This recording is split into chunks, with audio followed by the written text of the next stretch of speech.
Right, we're on. Continuing our study of the letter to the Hebrews, and I just thought we'd begin with just a recap and just to refresh and have in front of our minds a reminder of the purpose of the letter. And this was put together by our brother Ron in our last class, and I think it's really good because it helps us to just keep in mind where Paul is driving towards in the letter.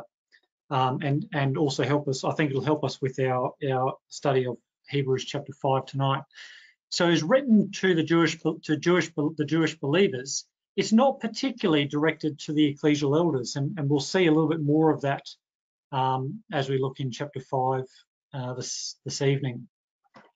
It's to demonstrate Jesus' superiority to the Mosaic order. And it's a warning about turning back to the Mosaic law, a warning about trusting in the temple, the priesthood, and in the sacrifices, the rituals and traditions that they'd received from their ancestors, and a warning about trusting in the city of Jerusalem. And I think that's what our brother Ron had. I may have taken a little bit of license with some of the things, so if I have, I apologise. So I think this is just helpful for us to remind us that that this is where we're going with the letter. It's a call to change the traditions of 1,000 years, a call to come out of that thinking and to, instead of having their lives centered around the temple and Jerusalem and sacrifices, but to have their lives, their hearts and their minds centered on Jesus and to follow him. And so where we're going to get, where the writer's going to get to at the end of Hebrews in chapter 13 is he's going to be saying to them, we've got an altar. This is Hebrews 13 verse 10. We have an altar whereof they have no right to eat which serve in the tabernacle. For the bodies of those beasts whose blood is brought into the sanctuary by the high priest for sin are burnt without the camp. Wherefore Jesus also, that he might sanctify the people through his own blood, suffered without the gate. Let us go therefore unto him without the camp, bearing his reproach. For here we have no continuing city, but we seek one to come. And that's the very end of the letter to Hebrews. So that's where he's going to go. He's going to bring them on this journey through an analysis of the Mosaic law, and he's going to bring them to a call to leave behind the temple and the city. And as mentioned, written by an expert in the law, I believe that the speaker, I suppose, is the words of the apostle Paul, and he's going to take the believers on a journey through the Mosaic law and highlight it to them in a way which clearly, and actually pointed out in chapter 5, they hadn't properly appreciated before because they were still on milk and hadn't understood the meat of the law, what God is really teaching them. Now, the Apostle Paul has taken us through the first 4 chapters so far. We've had the introduction in chapter 1, which encapsulates the message that this is about the Son, the introduction of the Son. Demonstrated Jesus' superiority to the angels, Jesus' superiority to Moses, and in chapter 4, Jesus' superiority to Joshua. And now the bulk of the remainder of the book is going to demonstrate Jesus' superiority to Aaron. So chapters 5 through to 10, this is the bulk of the exposition of Hebrews. It's not really quite as simple as that. Maybe we should think about it like this, that it's Jesus' superiority to the angels who delivered the law. So that's what it says in chapter 2, that the angels delivered the law to Moses. And that Jesus is superior to Moses, the one who received the law, the great apostle of the Mosaic period. And that Jesus is superior to Joshua, who brought them into the inheritance of the law, and as we looked at last week, but didn't bring them in, give them the rest, which of the Sabbath day's rest, which God had promised. Now we're going to look at Jesus' superiority to Aaron, the high priest of this arrangement.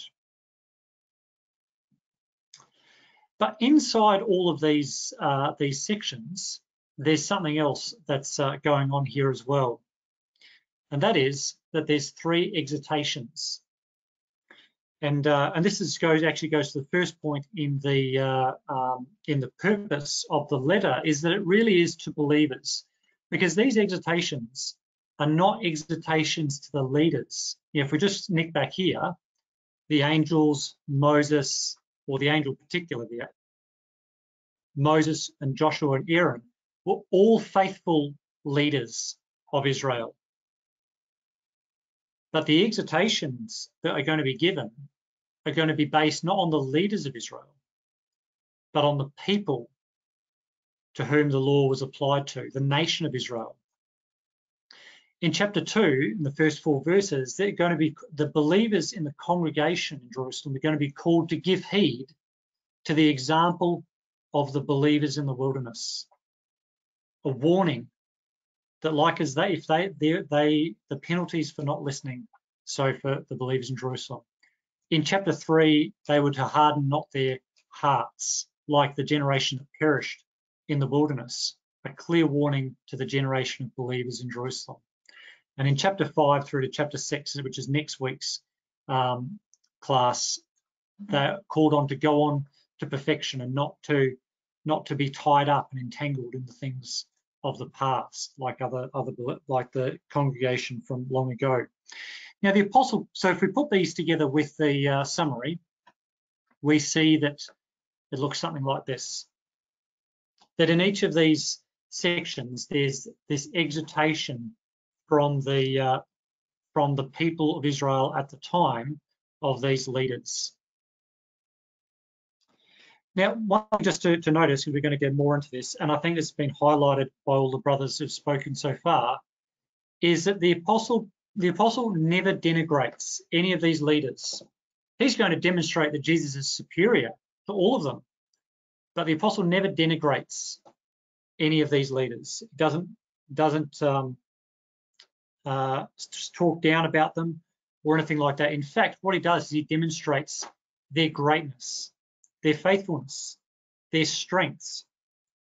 But at the same time as he does this, he also shows the inherent limitations that each of them had, the limitations which were inherent in all of their situations.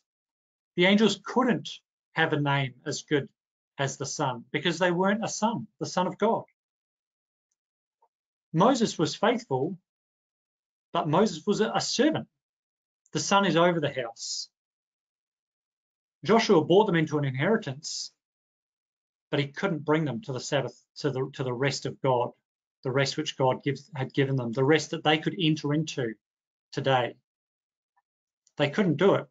And Aaron, we're going to find the same, that Aaron is a compassionate and a faithful high priest, but he's limited. Inherently, he is limited. So with that as just a refresher, what we're going to see all of these same type of things which we've seen come through in the previous classes. We're going to see those things applied now in the discussion of Aaron the high priest. And in fact, one of the things we've also already seen is we've already seen the priesthood and the high priestly role of Jesus already introduced right from chapter 2. It's already starting to be mentioned, just being dropped in there. So now when we come to Aaron and Jesus' superiority to Aaron, it's already part of the journey that we're being taken on. So here, I know this is a busy slide, but here is the high priest and all the various arrangements. Now, all of these things are things which are going to be discussed and analysed and broken down in the book of Hebrews in the next 6 chapters. The altar of incense, the sacrifices, the lampstand, the temple, the high priest, the offerings, the law and the testimony, the holy place, the most holy place. All of these things are going to be broken down and discussed. But all of these things are about the priest. The whole law of Moses was epitomized in one man, and that is the high priest. Without a high priest,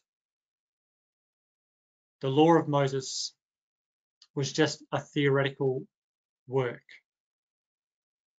Everything about the law of Moses centered around the high priest. The high priest was the epitome of the law of Moses and its ceremonies. Everything in the national life under the Mosaic order centered on the high priest. It just can't be emphasized enough. And that's the reason why the Apostle Paul is going to spend 6 chapters in the book of Hebrews discussing the priesthood of Jesus. And all of these things that he's going to discuss as they relate to Jesus as the high priest after the order of Melchizedek. You know, this is actually also emphasized in the law itself. In the book of Leviticus, the first 7 chapters are about the offerings, the burnt offering, the peace offering, trespass offering, and sin offering. So chapters 1 to 7 are the big offerings. Then chapters 8 to 10, the very next thing, the consecration of Aaron and his sons, and then it goes on to other laws and festivals. Right there at the center of that is the consecration of Aaron, the first thing after those offerings. When Moses receives the pattern of the tabernacle, the instructions for the tabernacle from God in Exodus chapter 25 to 29, chapter 30, chapters 28 and 29 are solely dedicated to the instructions for the priests and the high priest's clothing and garments particularly. In the whole law of Moses, in the instructions given by God, by the angel to Moses, 2 whole chapters are dedicated just to the high priest. The high priest is at the center, and he in himself epitomizes everything about the law of Moses. In fact, in the schedule of sin offerings, there's a whole different schedule of sin offerings from the nation and the high priest right down to the poorest of the poor. All got to offer different things. The offering for the high priest was the same as the offering for the nation for a sin offering, that it was a bullock. Because the high priest was synonymous with the nation, represented the nation of Israel. The high priest epitomized these things. And that's why in the book of Hebrews, so much emphasis is going to be placed on demonstrating Jesus' superiority to Aaron. Not that there was anything bad about Aaron, but just that he was inherently limited in what he could do. But that none of those limitations apply to Jesus, and that's why he's superior. So let's dive into to Hebrews chapter 5 with that as in our minds. Oh, so I probably should put this up. This is all the words for what I was just saying about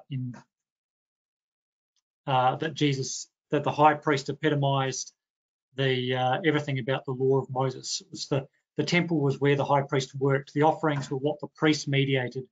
It was the high priest that took the incense within the veil on the Day of Atonement. The altar was where the priests officiated. The high priest represented the nation, as I mentioned. And all these things were only meaningful because of the high priest. And I think just going to the last point, that the gospel which we believe in is not just a set of bullet points or a set of theories. The gospel is the good news about a person. It's the good news about Jesus. Right at the beginning of creation, when Adam and Eve sinned and God made that promise to the serpent, the promise of Genesis is a promise about a person, the coming seed of the woman. It's not about a theory, it's about a person who's going to accomplish these things. And I think that's one of the things that is so focused on in the book of Hebrews, is the person of Jesus and how he is superior to everything that has gone before, and how he can meet all our needs to the fullest extent. And as such, Jesus is the great high priest. So we're not going to go to all of these passages because our subject is Hebrews chapter 5, and I'm conscious that we haven't quite got into it yet. But just to appreciate that we've already met the great high priest in the letter to the Hebrews. And these are some of the things which Hebrews tells us that the great high priest is going to bring. The great high priest will have compassion. So we've already seen that in chapter 2, and Ron talked about it last week in chapter 4. So Darren talked about it in chapter 2, and Ron talked about it in chapter 4, and we're going to talk about it again today in chapter 5. This Jesus, the great high priest, lives forever. He ever lives to make intercession. And that's going to be explored a whole lot more in chapter 7. He is without sin. Just like the priests under the Mosaic arrangement were supposed to be physically without blemish, Jesus was morally without blemish. He was without sin. He's taken from among men. He's called by God, and he is the one. He is a refuge for us within the veil, that is, within the most holy place. He's a refuge for us to run to and to take hold of. And he makes intercession for us. And there's more things that we could, but these are the key things, that Jesus is the great high priest. And just to see that already that's mentioned in Hebrews, and that this is one of the central subjects which Paul is going to talk about and wants to emphasize and take us through in the book of Hebrews, that Jesus is the great high priest. We need to leave behind, those believers needed to leave behind the arrangement of Aaron and cling on to Jesus as the great high priest, the great high priest who can meet all of their needs. So we've already met this high priest when talking about the angels, when talking about Moses and Joshua. We've already met the great high priest. But now Paul is ready to focus on the priesthood of Jesus.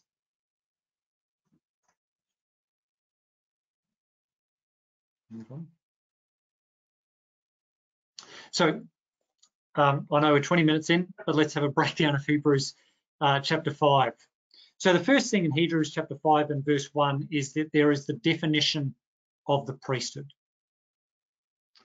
which is followed by the requirements of the priesthood.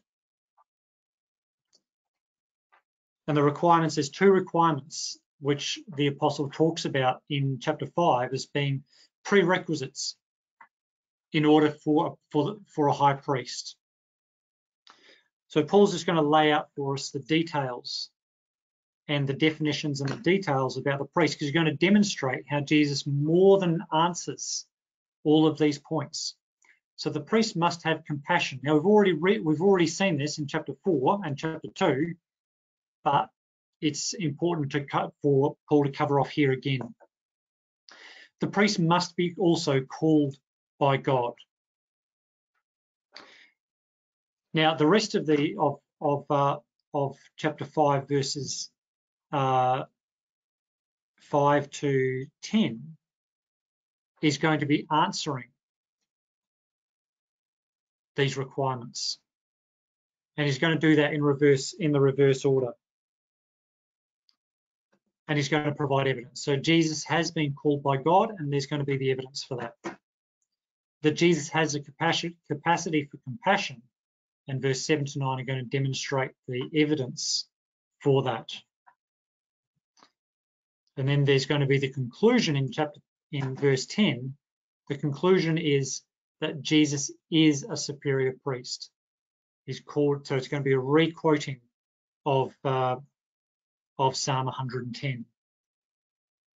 And of course, then verse 11 really starts into the next section, which is verse 11 to the end of chapter 6, which is the exhortation, let us go on to perfection. We need to grow. So we're probably not going to cover. We'll cover a little bit of the end of chapter 5, but maybe not too much of that.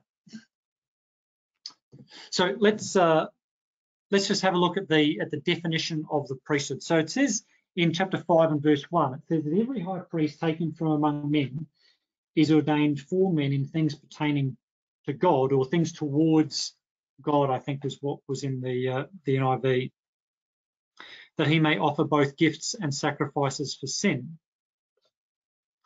So the definition here is that that the requirement of a priest is for men, from among men,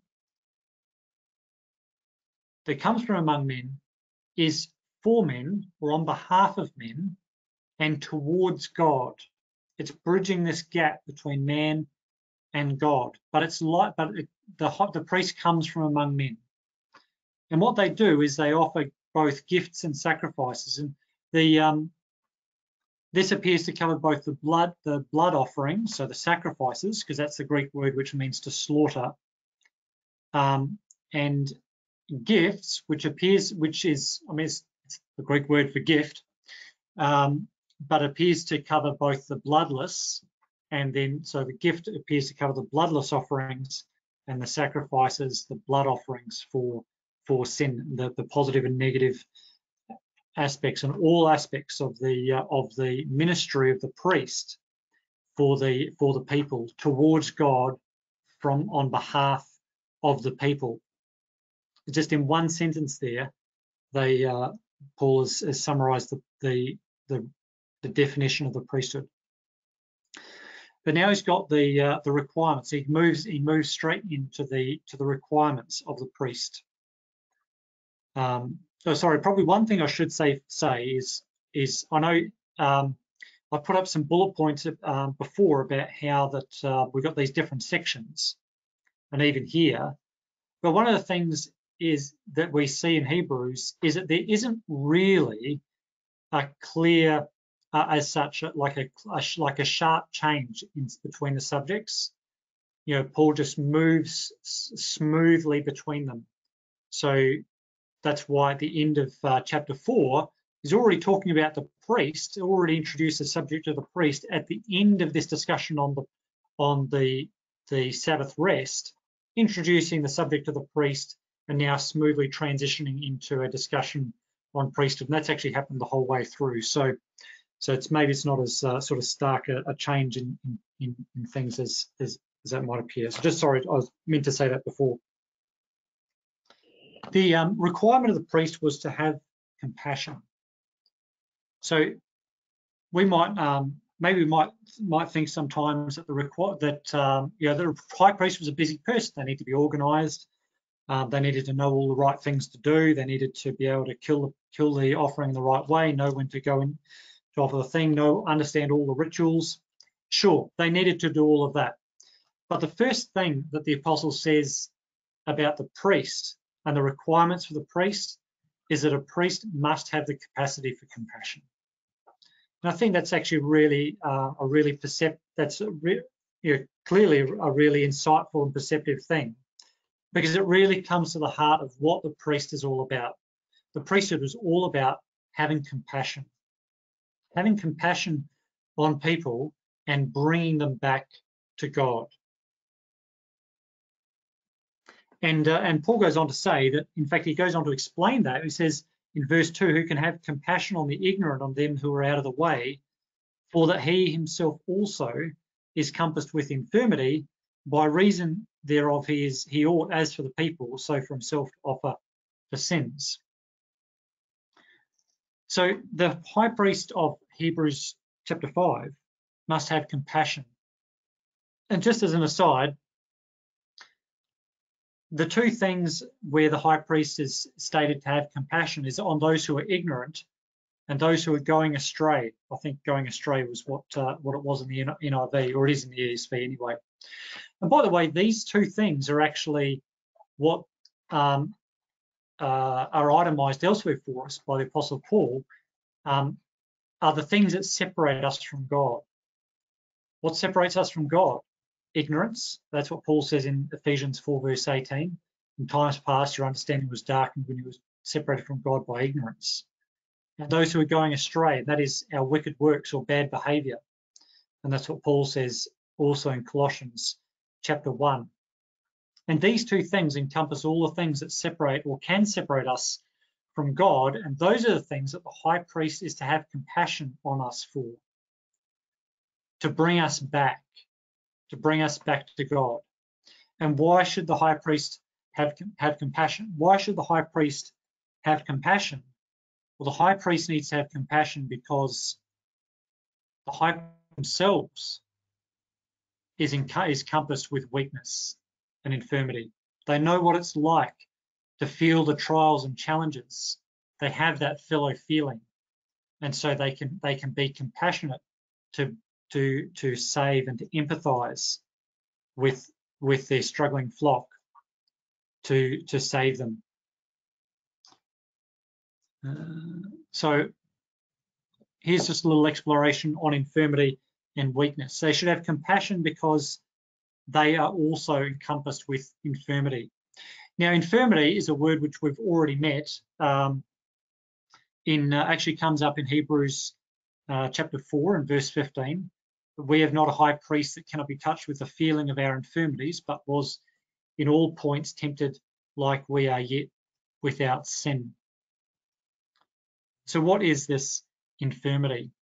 Well, it's the consciousness of our own weakness, and that's the basis for our sympathy with others. We're aware of our own failings, not just our failings, but our own tendencies, the weakness inherent within our nature, which is the weakness of our human nature, our limitations, our inabilities, and our powerlessness. Now, it's not quite the same as sin, but unfortunately, in the case of Aaron and all Israel's priests, their weakness led them to sin. And that's what actually Paul was going to say later in Hebrews chapter 7 and verse 28, where he's going to say that the law, that is the law of Moses, makes men high priests which have infirmity or weakness, but the word of the oath, which is since the law, makes the Son, who is consecrated forevermore. That's Hebrews 7 verse 28. In the case of Aaron and all Israel's priests, their weaknesses led them to sin. But in the case of Jesus, he is the exception. He was tempted in all points, like as we are, yet without sin. He had the feeling of our infirmity. In 2 Corinthians chapter 13 and verse 4, it says that Jesus was crucified through weakness. And it's the same word, infirmity. This word's actually used a lot, but for a range of things. It's actually used in Hebrews 11 as well, by the way. It says that, but 2 Corinthians 13 verse 4, that says, for though he, that is Jesus, was crucified through weakness or infirmity, yet he lives by the power of God. For we also are weak in him, but we shall live with him by the power of God towards you. In fact, it's the same word that's used in 2 Corinthians 12, where the Apostle Paul talks about Christ's strength being made perfect in his weakness. That, by the way, that's 2 Corinthians 12, verse 9 and 10. So weakness is not the same as sin, but their weaknesses do lead us to sin, just as it did in the case of Aaron and the priests of Israel. But Jesus was the exception. But because he felt those temptations and he felt that he was touched with that weakness, he is able to sympathize with us. And actually, that's what is going to be talked about when we come to verses 7 to 9, the evidence of Jesus' weakness and overcoming, demonstrating his ability to sympathize with us, who are also overwhelmed by our weaknesses. So as we said in chapter 4, verse 15, he's touched with the feelings of our weakness, our infirmities. And although he's crucified through weakness, yet he lives by the power of God. And so the evidence that Paul puts forward to show that Jesus can have compassion is the evidence of the Garden of Gethsemane. So we know that there's lots of examples in the life of Jesus where he had compassion on people. In fact, we read a lot about Jesus, that Jesus had compassion. Jesus had compassion on the multitude who followed him for days. So he fed them. Jesus had compassion on the woman with the issue of blood. Jesus had compassion on the weak and the sick. Jesus had compassion on these people and he healed them. And yet, what the Apostle Paul uses as the example is Jesus in the Garden of Gethsemane. When he was struggling with his weakness, when he was struggling with the revulsion against death and the death of the cross. So that's what it says in verse 7, in the days of his flesh, in the days of his life on earth, when he offered up prayers and supplication with strong crying and tears, was able to save him from death. So that's the Garden of Gethsemane, and was heard in that he feared. And we know, so that's the record of Luke 22, where it says that God sent the angel to strengthen Jesus, to strengthen him in the time of his weakness, when he was crying great tears like great drops and sweat like drops of blood. When Jesus asked if there was another way that didn't involve going through the death of the cross, that's the time that the Apostle Paul goes to when talking about Jesus being compassed with infirmity. The time of his weakness, when he was, when the Lord said, not my will, but your will be done. When he became obedient, and obedient even to the death of the cross. As it says in verse 8, though he were a son, yet learned he obedience by the things that he suffered.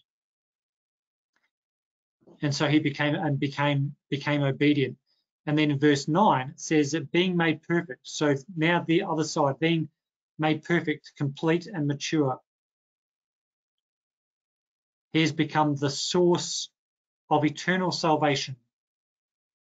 And so in the authorized, it's the word author, but it has the meaning of source, like what Steve read, and it's a different word to the word author, to the word captain in Hebrews 2, and the word author, the author of salvation in Hebrews 12. It's a different word. It means the source or the origin of salvation. And here, so the origin or the source of eternal salvation comes through Jesus. He is the way. He is the door to life. He is the way to God. As Jesus says, no one can come to the Father except they come by me. And by his obedience even to death, he has become that way and made that way open. He is the source of life to all those who obey him. And that source of life came out of the time of his weakness, which he was strengthened through. So this is the evidence. So the Apostle Paul brings forward this moment as evidence of Jesus's ability to have compassion. And that's what he says.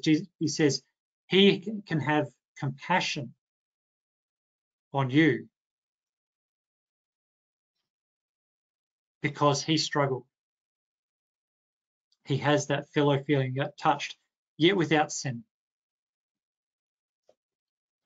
There's an interesting parallel here between the requirements.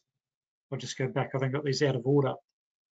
It's actually an interesting, just little parallel with going back to Hebrews chapter 2, where we see that this idea is already introduced. This idea about the high priest. So Paul's just dropped that in Hebrews chapter 2, So yes, he was talking about the superiority to angels, but he's just dropped this in about Jesus being a high priest to get us ready for this focused attention on it in chapter 5. So you see how these two go together, where it says in chapter 2, verse 17, wherefore in all things it behoved him to be made like to his brethren. Well, chapter 5 says that he's taken from among men and he's ordained for men. Well, chapter 2 said that he needs to be a faithful high priest in things pertaining to God. Well, that's what chapter 5 says as well. The high priest's role of the high priest is to do things that are towards God, offering gifts and sacrifices for sin. Chapter 2 said to make reconciliation for the sins of the people. And verse 18 says that in that he himself has suffered, being tempted, he's able to succor or run to the cry of those who are tempted. And we see the same thing in chapter 2, that the high priest can have compassion on the ignorant, those who are out of the way, because he himself is compassed with infirmity. And then we also saw in verses 7 to 9 where the apostle goes into detail about how Jesus has experienced that and been touched with that. So just mentioned that before, but now he's gone into detail in chapter 5. By the way, in chapter 2, verse 15, which is not on the slide, it says that he can save those who are all their lifetime in fear of death. So deliver them who through fear of death were all their lifetime subject to bondage, and deliver them from the power of the devil. But in chapter 5, when it talked about Jesus, it says that he offered up strong crying and tears to him that was able to save him from death. And then it says that he was heard in that he feared, and that is his godly fear, or I think his godliness. So it's just there's an interesting just contrast between the fear of death in chapter 2 and Jesus' fear of his godly fear in chapter 5 when he prays to God who can save him from death. And it's just an interesting contrast there as Jesus is contrasted to the priest. So I just want to raise that one for you. Right, well, we've got a few minutes just remaining, so we do need to talk about Psalm 110 because this comes to the second requirement of the priest, that he is called by God. Now, Psalm 110 is one of the most quoted psalms in the New Testament. Now, most of the time, I mean, all of these ones, and actually this one here, it's actually already quoted in Hebrews in chapter 1, verse 13. Most of the time, the quote is actually from the beginning of Psalm 110, which is that the Lord said to my Lord, sit thou at my right hand till I make thine enemies my footstool.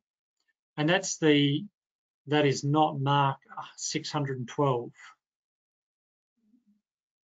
Not that chapter. It's Mark 12. Sorry. It's not Mark 6, it's Mark 12, verse 36. Sorry about that. But that's the Psalm 110, verse 1 is the verse that is the psalm that Jesus goes to when he challenges the scribes and Pharisees, whose son is Jesus? How does he then call him Lord? The Lord said to my Lord, sit on my right hand. And that's the one that's often quoted and or alluded to. You know, Jesus is at the right hand of the Majesty on high. To which of the angels said he at any time, sit at my right hand till I make your enemies your footstool. So these are very commonly quoted. But now we've got verse 4. Now, in some ways, the next six chapters of Hebrews is really, in a way, an exposition of Psalm 110, verse 4, because every bit of it's going to be quoted, and every bit of it's going to be emphasized and sort of broken down and sliced up and explained, you know, from here and right through into the later chapters, obviously particularly chapter 7. So here we are. The Lord has sworn and will not change his mind. You are a priest forever after the order of Melchizedek. So here we are. There we go. So these are just the different parts. So these are just the different parts that are emphasized from this psalm. So, and I've just put them in order that they appear in the psalm, not in the order that they appear in Hebrews. So, but we're just going to look at obviously the ones in chapter 5, because someone else gets to deal with chapter 6 and chapter 7. But I think just what we should note here is that Paul is taking every bit of this psalm, of this verse, and emphasizing it, and to demonstrate that Jesus answers every part of this prophecy. Every part has its answer in him. In fact, it's one of those. This is one of those psalms where it's every word. Like all scripture, every word is important, and every word is meaningful, and that's done in the same way here, where the Apostle Paul goes through and talks about this psalm and breaks it down and goes on to explain it. So here in chapter 5 and in verse 6, here in chapter 5 and verse 6, he's going to say that this answers the calling of Jesus. So verse 4 said that the second requirement was that no one just chooses to be a priest, a high priest. No one takes this honor to himself, but he that is called of God, as was Aaron. So also Christ glorified not himself to be made a high priest, but he that said to him, "You are my son, this today have I begotten thee." He also said in another place, "Thou art a priest forever after the order of Melchizedek." And here the emphasis is on "you are," "thou art," which corresponds to the verse 5, "Thou art my son." So I think the force of this is that Psalm 2, "Thou art my son," is quoted as a connection back to chapter 1. It's like Paul saying, now we've already seen, brothers, that we've already established that Jesus is the Son, and he's called by God his Son. "Thou art my son." Well, the same Spirit word also says and calls Jesus a priest. And I think that's what using that Psalm 2 and then Psalm 110 is about. It's connecting that to say the same one we've accepted calls Jesus the Son of God. The same book of Psalms also calls Jesus a priest called by God. And here the emphasis is on thou art a priest. And of course that the history of that for Aaron was, this is a reference back to the challenge by Korah, Dathan, and Abiram. Anyone can be a priest. So that's Leviticus 16. And the answer to that was that where God emphatically said, no, only the family of Aaron are priests. So Aaron was called by God, exclusively called by God to be a priest. And then in Leviticus chapter 17, there's the story of the rods. Each tribe was to put the rod into the holy place, and then there was Aaron's rod that budded, speaking of the new life, the resurrection, the almond buds, which in that time showed that Aaron was called by God. But we know, of course, that the almond buds on Aaron's rod was a symbol of the resurrection, the promise of new life, which was symbolic of the Son of God, who would rise to newness of life.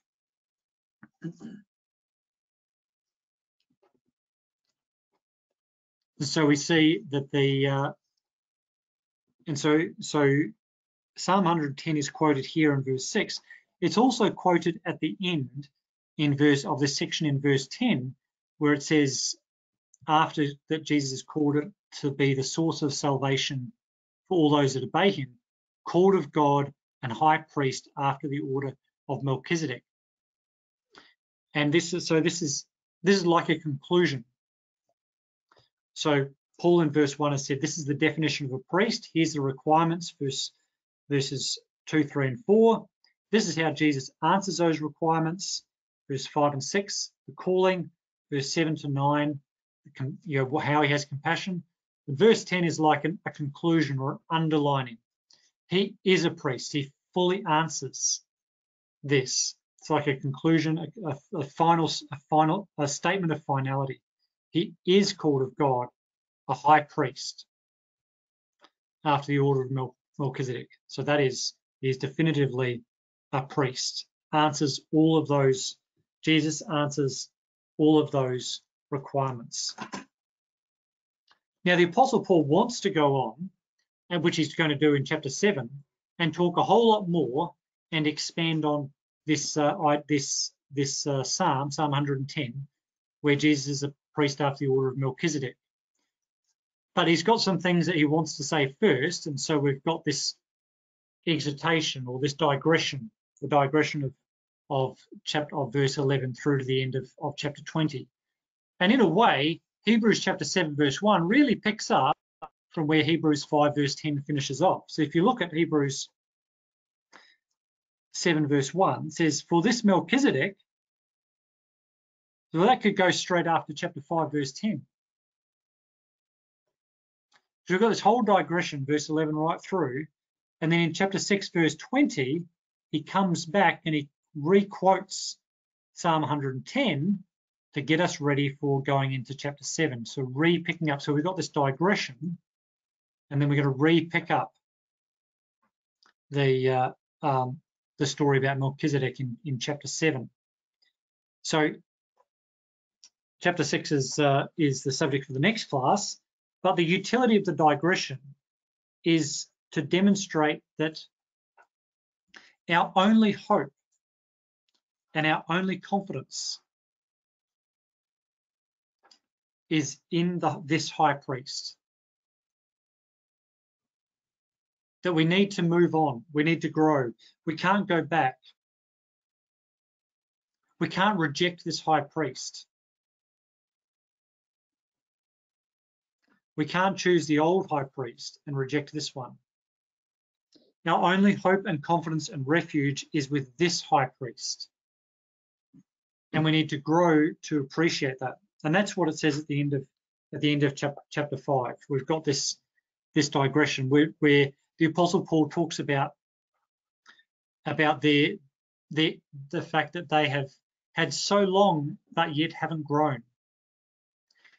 So this letter is probably written maybe 10 or so years before the destruction of Jerusalem, maybe a little less, maybe 8 years before the destruction of Jerusalem in AD 70, where these believers have had some 30 years from the crucifixion of Jesus, 30 years to grow in faith and understanding and appreciation of the great high priest who has come, who saved them, redeemed them from death, cleansed their consciences.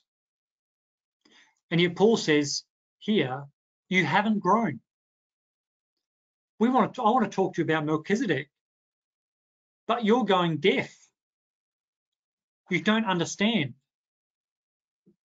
And he says he uses the poor hearing as for the lack of growth. And then he goes on and says you should be teachers. You've had 30 years to become a teacher, but you still need to learn first principles.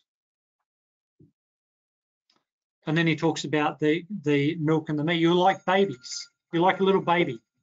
You still need meat, need milk. You're not ready for solids yet. And this is because in the 30 years that since the Lord had been crucified, since Peter and the apostles had stood up and spoken on the day of Pentecost and called people to Christ, to be saved, to be baptized, to become part of the family of God, well, they've gone backwards. I think last week we looked at when the Apostle Paul brought the the offering of the Gentiles, the Jerusalem poor front, and he delivers it in Acts chapter 20 to the leaders, to James and to the others. And the first thing that James and the leaders of Jerusalem says is, you see, brother, how many Jews there are who believe, and they're all zealous of the law. And they've been informed against you, how that you teach people to abandon the law of Moses. And in that time, then, Paul's going to be arrested, he's going to go to Caesarea, and then finally to Rome. But in that time, the ecclesia in Jerusalem has come to a crisis. They haven't moved on. In fact, they've gone backwards. They've gone backwards to become zealous of the law. They haven't moved forwards in Christ. They're still trying to hold on to and teach the law. In fact, so much so that Paul goes with them to fulfill the vow and do all the ritual things in the law of Moses for the fulfillment of a vow. That's how far they had regressed. And Paul says, you don't properly understand you need to relearn the first principles of the oracles of God. You're still on formula. You're still on milk. You're not on solids yet. You're like a little baby. Verse 13 and 14, he says that everyone who's still on milk is unskillful. They're inexperienced. They're inexperienced. They don't know. They don't know how to do things. They still got their training wheels on. They still need to be taught. They're unskillful in the word of righteousness. And then in verse 14 it says, but strong meat or solid food belongs to those who are perfect. That is mature. It belongs to the mature man. Even those who by reason of use, and that's the Greek word which we get the word gymnasium from. That is by exercise and practice, have their senses exercised to discern both good and evil. And he says you need to be exercising. You need to become experienced. This is the only way you're going to get there. And then also he's got this. So I just wanted to do this. So this is just in a way. So the Apostle Paul uses his Greek as a way of even just demonstrating this idea of being able to be exercised, to discern, to understand, and actually to give them a lesson even in their reading for what he's asking them to do. Because here you've got this Greek word kalos, which is the word for good, and then you've got this other Greek word kakos, which is the word for evil. And the only difference between these two words, good and evil, they do literally mean good and evil, is the middle letter, the lambda and the kappa. It's the only difference. So you could easily read across those and not discern them. And so Paul's got an exercise, even in the writing, that they need to be exercised. They need to pay attention. And Paul's asking them, are you paying attention? Are you Hebrew? Are you Jewish believers? Are you paying attention? Do you know what you're looking at? And I suppose that there's an exhortation there for us as well. If we're not progressing, we're regressing. Are we moving on from the first principles, or do we need to be retaught the first principles? Have we lost some of the exercise or the experience of previous generations of Christadelphians in their commitment to being exercised in the word of righteousness? Are we still on milk, or are we ready for solid food? And that's obviously something that we've all got to ask ourselves and can only answer for ourselves. But going on to from the first principles and going on to perfection really is the subject of chapter 6, which is the subject of our next class. So that's everything I want to say about Hebrews chapter 5. There is obviously a lot more there, so I've left plenty of room for discussion, that's for sure. So we'll just finish now.